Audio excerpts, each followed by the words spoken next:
જગ્યામાં અમુક હાજરી એની આદર આપો. ઠાકોરજીની સામે હોઈએ, આ સામે હોઈએ ત્યારે કોશિશ કરો કે બને તો એવોઇડ કરીએ.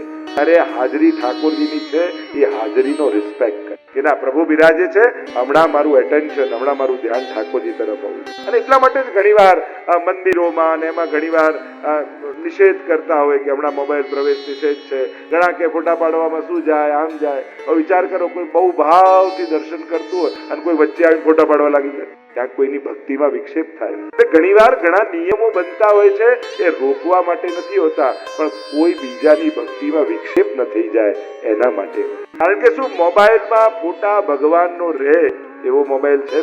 મૂળ વાત એ છે કે પ્રભુનો રિસ્પેક્ટ રાખવું, સ્થાનનું રિસ્પેક્ટ રાખવું, સમય સંજોગનો રિસ્પેક્ટ રાખવું. કોઈ ગુજરી ગયું હોય ને ત્યાં જ પડ્યું હોય ને એની જોડે જોજોથી કોઈ બીજા જોડે વાત કરી. અમુક સંજોગોને આદર આપતા શીખીએ આપણે. સુવિધાઓ છે, જરૂરી છે, એની ના નથી, હોવું જ જોઈએ, પણ અમુક જગ્યા, અમુક વ્યક્તિ, અમુક સ્થાન એનું રિસ્પેક્ટ જાળવવું પણ જરૂરી છે. અને એ કોઈ કે કોઈ રોકે એવું શા માટે?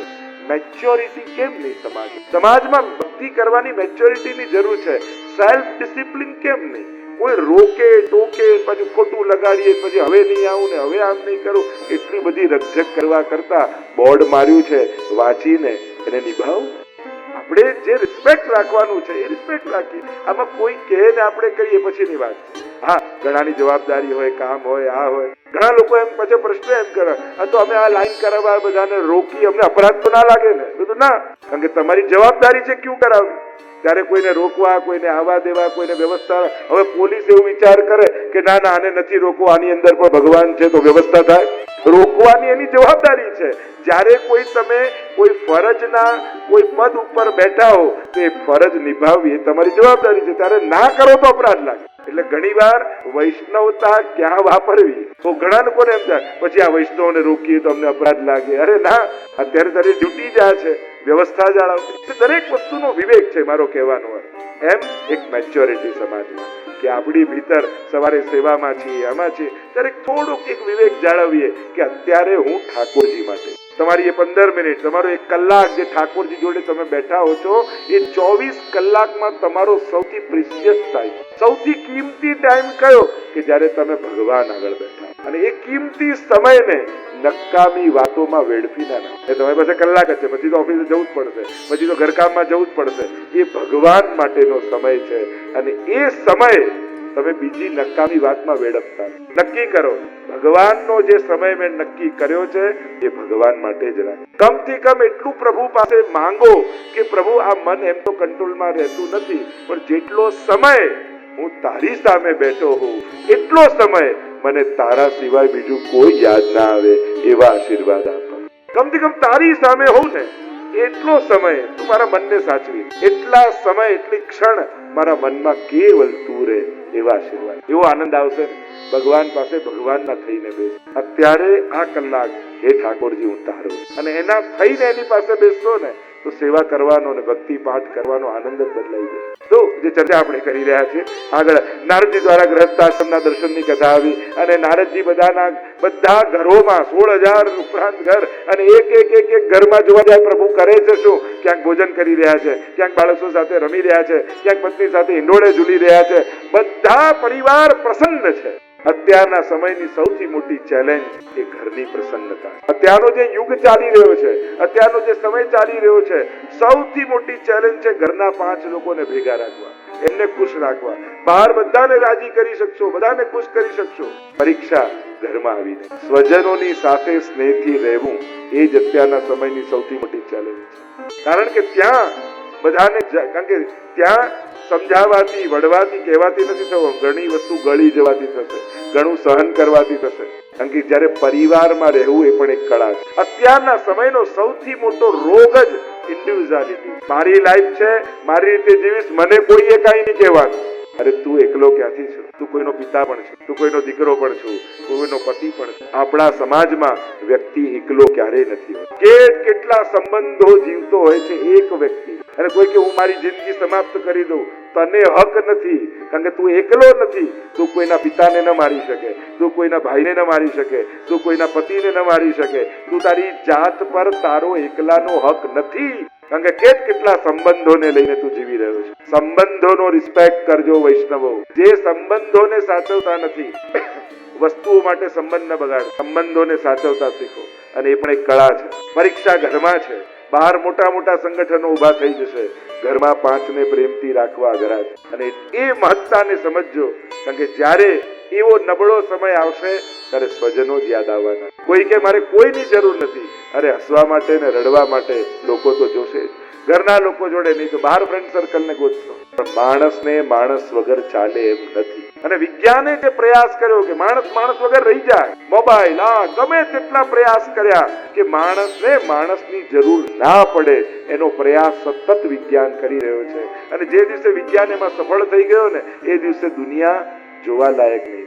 જે દિવસે માણસને માણસની જરૂર નહીં પડે, એ દિવસે દુનિયા બહુ શુષ્ક બની ગઈ, જીવવા લાયક જ નહીં લાગે. માણસને માણસની જરૂર પડે છે, એ જ સ્વસ્થ સમાજની નિશાની. નહીં તો પહેલા ટ્રેનમાં પ્લેન બધા એક જોડે વાત કરતા, આમ કરતા, હવે તો ટક ટક ટક ટક ટક ટક ટક ટક. પહેલા તો કોન્ટેક્ટ સેવ એટલા માટે કરતા કે ઉપાડવાની ખબર પડે, હવે એટલા માટે સેવ કરી કે ના ઉપાડવાની ખબર પડે. કે આનું આવે તો સેવ કરી લો, ખબર પડે કે આ નથી ઉપાડવાનું. એટલે કોન્ટેક્ટ લિસ્ટ લાંબી થતી જાય છે, રિલેશનની લિસ્ટ ઘટતી જાય. અત્યારે સંપર્કોમાં ઘણા બધા છે, સંબંધોમાં બહુ ઓછા. અને એટલે ત્યાંથી ડિપ્રેશનની શરૂઆત થાય. આ ડિપ્રેશનની શરૂઆત બાળકોના રૂમ જ્યારથી જુદા થતા ગયા ને, ત્યારથી ડિપ્રેશનની શરૂઆત બાળકોમાં થઈ. એનો રૂમ જુદો કર્યો ત્યારથી. કારણ કે અત્યારે બાળકો પોતાને હેન્ડલ નથી કરી, પોતાના વિચારોને હેન્ડલ નથી કરી શકતા. જેટલા વિચારો એકલામાં આવે છે એટલો ભીડભાડમાં લોકોની વચ્ચે રહેતો નથી આવતા. જેટલા પોશ એરિયામાં ડિપ્રેશનના કેસીસ છે, જાઓ ઝુંપડપટ્ટીમાં, કોઈ ડિપ્રેશન વાળો મળે? મજૂરોની વસ્તીઓ કોઈ ડિપ્રેશન વાળો નહીં મળે. પણ એકલતા જ આનું કારણ છે. પોતાનો અજ્ઞાત અહંકાર આનું કારણ. હું કોઈની આગળ ન બોલું, હું ના રડું, હું ના કરું. અને એમાં જ ફૂલે ફાટે, લોકો વધારતા જાય, માણસ ઈગો એટલો ફૂલાતો જાય. અને આ એકલતા રોગ બને તો સ્વજનોની સાથે રહે, સ્વજનોના પ્રેમની વચ્ચે રહેજો. એ જ સ્વસ્થ જીવન બનાવી રાખે. તો જે ચર્ચા ગૃહસ્થાશ્રમના દર્શન કર્યા છે અને દરેક જગ્યાએ પ્રસન્નતા જોઈ છે નારદજીએ. અમારા ઠાકોરજી સંબંધ નિભાવતા શીખવાડે. તમે જુઓ, કૃષ્ણને દરેક જગ્યાએ ક્યાંય ભાગવાની વાત નથી કરી, નિભાવવાની વાત કરી. જે જવાબદારીઓ મળી લીધી એ દરેકને પૂરેપૂરી નિભાવી છે ઠાકોર. વૈષ્ણવતા સમાજની જવાબદારીઓથી ભાગતા નથી શીખવાડતું, વૈષ્ણવતા જવાબદારીઓને નિભાવતા શીખવાડે. દરેક સંબંધોને. કૃષ્ણ બાળક, પુત્ર કેવો હોય તો કૃષ્ણ જેવો, ભાઈ કેવો હોય તો કૃષ્ણ જેવો, મિત્ર કેવો હોય તો કૃષ્ણ જેવો, પતિ કેવો હોય તો કૃષ્ણ જેવો, સખા કેવો હોય તો કૃષ્ણ જેવો. દરેક સંબંધોમાં કૃષ્ણને મૂકીને જેવો, એના જેવો સંબંધી તમને કોઈ નહીં. અને આ એક પરમાત્મા એવો છે જેને સંસારના સંબંધોથી યાદ કરાય. ત્વમેવ માતા ચ પિતા ત્વમેવ, ત્વમેવ બંધુ ચ સખા. આ શ્લોક છે ને મહાભારતનો શ્લોક. અને આ શ્લોક કોણ બોલ્યું છે? ગાંધારી બોલ્યું. ગાંધારી ભગવાન કૃષ્ણને જોઈ અને આ શ્લોક બોલે, તમે જ મારી માતા પિતા, તમે જ સર્વમ. દરેક સંબંધો ભગવાન સાથે જોડ્યા. આવો અમારો કૃષ્ણ. તમને જે સંબંધોમાં ઉણપ લાગે એ સંબંધ ઠાકોર જોડે જોડી દે, એ નિભાવશે અને એ તમને પ્રસન્નતાનું કારણ બને. તો અહીંયા નારદજીએ ગ્રસ્તાશ્રમના દર્શન કર્યા અને દરેક જગ્યાએ પ્રસન્નતા જોઈ. આગળ જરાસંઘ ઉદ્ધારની કથા આવી. રાજસુ યજ્ઞ નક્કી કર્યો છે કે રાજસુ યજ્ઞ કરવાનો છે અને જીતવાનો બાકી રહી ગયો જરાસંઘ. પ્રભુ ગયા છે અને જે જરાસંઘ ઉદ્ધારની કથા આવી છે. અને હવે રાજસુ યજ્ઞમાં પહેલું પૂજન કોનું કરવું એ પ્રશ્ન જાગ્યો. અને સર્વાનુમતે નક્કી કર્યું કે આપણા ઘરના મંગલ પ્રસંગમાં પહેલું પૂજન ઠાકોરજીનું કરે. શ્રી કૃષ્ણની પૂજા, અગ્ર પૂજા કૃષ્ણની કરી. અને વિરોધ નોંધાવ્યો શિશુપાલ. આપણી ત્યાં તો વૈષ્ણવી પરંપરામાં તો એ પ્રકાર જ છે. ઘરમાં કોઈ સારો પ્રસંગ હોય તો પહેલો મનોરથ ઠાકોરજીનો કરે. જન્મ દિવસ આવે તો પલ્લા કરીએ, વિવાહનો દિવસ આવે વિવાહ ખેલ કરીએ, મનોરથ ઠાકોરજીને કરાવીએ. આ વૈષ્ણવી પરંપરામાં જ છે. અગ્ર પૂજા પ્રભુની. જીવનમાં કોને યાદ કર? જ્યારે સારા દિવસો આવે તો પહેલા ઠાકોરજીને યાદ કરવા. એક નિયમ બનાવો કે આપણા જન્મ દિવસે આદિમાં ઠાકોરજીનો મનોરથ, ગુરુને વંદન અને વૈષ્ણવની કણિકા દેવડા. કોઈક ને કાંઈક, નહીં તો કોઈ ભૂખ્યાને ભોજન કરાવો. પણ એવો આગ્રહ રાખો કે તમારા જન્મ દિવસે હરિ, ગુરુ અને વૈષ્ણવ આ ત્રણની સેવા કરી, આ ત્રણેયના આશીર્વાદ લઈએ, એવો ભાવ આપણે ત્યાં છે. અહીંયા નક્કી કર્યું કે ઠાકોરજીની અગ્ર પૂજા કરીશ. અને વિરોધ નોંધાવ્યો કે આ કૃષ્ણની આ તો ચોર છે, આ રણછોડ છે, અનેક પ્રકારના અપશબ્દો શિશુપાલ બોલ્યો છે અને ભગવાને સુદર્શન છોડી શિશુપાલનો ઉદ્ધાર કર્યો. અંગે જ્યારે મહાભારતના પ્રસંગમાં તમે જુઓ છો અને રાજસુ યજ્ઞ જ્યારે કર્યું ત્યારે બધાને એની કાર્યકુશળતા પ્રમાણે જવાબદારી સોંપી. ચલો ભોજનની તૈયારી કોણ કરશે? તો કે ભીમને સોંપો, કારણ કે ભોજનનો શોખીન છે. જેની જે આવડત અને શોખ હોય જવાબદારી સોંપાય. એ રીતે નક્કી કરવામાં આવ્યું કે દાન કરવાનું કોને સોંપીશું? તો દુર્યોધનનું નક્કી કર્યું. અરે આ દુર્યોધન તો બધું આપી દેશે, લૂંટાવી દેશે, તો ઈચ્છે છે કે આપણું બધું ખતમ થઈ જાય. ઠાકોરજી કે ચિંતા ન કરો, એના હાથમાં પદ્મનું નિશાન છે, એ જેટલું આપશે એનાથી ડબલ બીજા દિવસે ભંડારમાં આવી જાય. બધાને બધી જવાબદારી સોંપી. છેલ્લો આવ્યો પ્રભુનો વારો. પ્રભુ આપ શું કરશો? ઠાકોરજી કે મેં મારી સેવા પહેલેથી નક્કી કરી લીધી છે, પણ આપ કરશો શું? તો કે આપણા યજ્ઞમાં જે કોઈ પણ સંત મહાત્મા આવશે એના ચરણ પખારવાની સેવા હું કરીશ, એના ચરણ હું પખારીશ, એમનું સ્વાગત હું કરીશ, એમની ચરણ વંદના હું કરીશ. એમ સ્વયં પ્રભુ મહાત્માઓના ચરણ પખારી રહ્યા. એવા પ્રસંગો આગળ સુદામા ચરિત્ર અને સુદામા ચરિત્રનું વર્ણન કરતા કહ્યું, કૃષ્ણસ્યાસિત સખા કશ્ચિત બ્રાહ્મણો બ્રહ્મવિત્તમઃ વિરક્તેન્દ્રિયાર્થેષુ પ્રશાંતાત્મા જીતેન્દ્રિય. કૃષ્ણસ્યાસિત સખા કશ્ચિત, કૃષ્ણનો કોઈ એક સખા. એમ તો સખ્યમ મધુરમ મહાપ્રભુજી મધુરાષ્ટકમાં કહ્યું ને, પ્રભુનું સાખ્ય પરમ મધુર. તો કોણ કોણ છે પ્રભુના સખા? વ્રજ લીલામાં જાઓ તો વ્રજ બાળકો સખા છે, વિશાલ, તોક, શ્રીદામા આદિ આદિ એ વ્રજના સખાઓ છે. પછી આવો તમે મથુરા લીલામાં, તો મથુરામાં ઉદ્ધવજીને ભગવાનના સખા કયા. ઉદ્ધવ ભગવાનનો સખા છે, ભગવાન સખા કહીને બોલાવે. હસ્તિનાપુર આવો ત્યાં અર્જુન ભગવાનના સખેતી મત્વા, સખેતી મત્વા. ગીતાજીમાં તો કેટલી વાર સખા કહીને અર્જુનને બિરદાવે. એ જ રીતે દ્વારિકા લીલામાં કૃષ્ણસ્યાસિત સખા કશ્ચિત, કૃષ્ણનો કોઈ એક સખા એવો છે.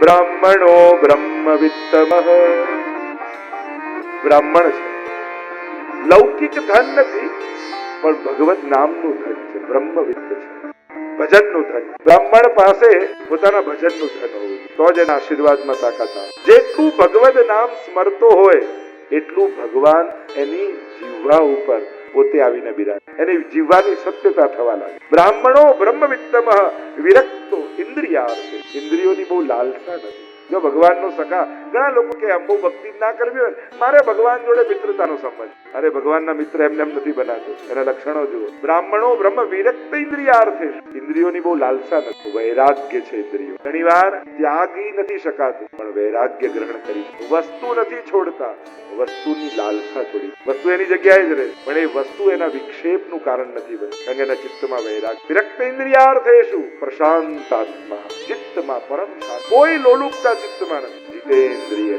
ઇન્દ્રજીત છે. ભગવાનનો સખા એમને થોડી બનાય, ઇન્દ્રિયો ઉપર વિજય છે. એવા છે સુદામા. કથાઓ અનેક પ્રકારથી ગવાય. વિપરીત સંજોગો છે, ઘરમાં ભોજનના પણ લાલસા ફાફા છે. પત્ની કહે, ના આપે અયાચક વ્રત લીધું છે, હું સન્માન કરું છું આપના વ્રત, મને ગૌરવ છે આપના માટે કે ક્યાંય માંગીશ નહીં, જે મળે એનાથી નિર્વાહ કરીશ. પણ ના, બાળકોને ભૂખ્યા સુવડાવું ને, ત્યારે ભૂખ્યા સુતા બાળકોના ચહેરા જોવાતા.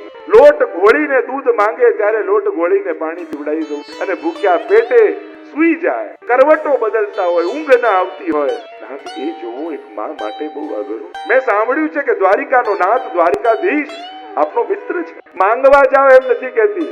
મેં તો એમ સાંભળ્યું છે કોઈ એકવાર દર્શન કરી લે ને તો એને જન્મ જન્માંતરનું દારિદ્ર્ય ટળી જાય. એવા દ્વારિકાધીશ છે પ્રભુ. એ નાથ, એકવાર દ્વારકાધીશ પાસે જાઓ, દર્શન કરવા જાઓ, માંગવા જાઓ એમ નથી કહેતી. બહુ જ પત્ની રોજ કહેવા લાગી ત્યારે સુદામાને એમ થયું કે આ પત્ની નથી કહેતી, મને લાગે છે કે દ્વારિકાધીશને મને મળવાની ઈચ્છા થઈ લાગે. ઘણી વાર ભગવાન છે ને સીધા આવીને ન કહે, પણ કોઈ ગુરુના વૈષ્ણવના મુખે બેસીને કેવડાવે, અને કેવડાવે તો આપણી અંદર એ સમજ જોઈએ કે આ વાત આ વ્યક્તિ કહે નહીં, ચોક્કસ ઠાકોરજી મને કોઈ સંકેત કરી રહ્યા. એ સમજણ આપણી ભીતર હોવી જોઈએ કે આ બોલ્યા એ આના મુખે આ નીકળે નહીં, ચોક્કસ પ્રભુ કોઈક સંકેત કરી રહ્યા. સુદામાજીને એમ થયું કે પત્ની વારે ઘડીએ કહે છે, અત્યાર સુધી નહોતી કહેતી ને હવે કહે છે, ચોક્કસ દ્વારિકાધીશને મને મળવાની ઈચ્છા થઈ લાગે. ઠીક છે, તું કહે છે તો કાલે જ જાઉં.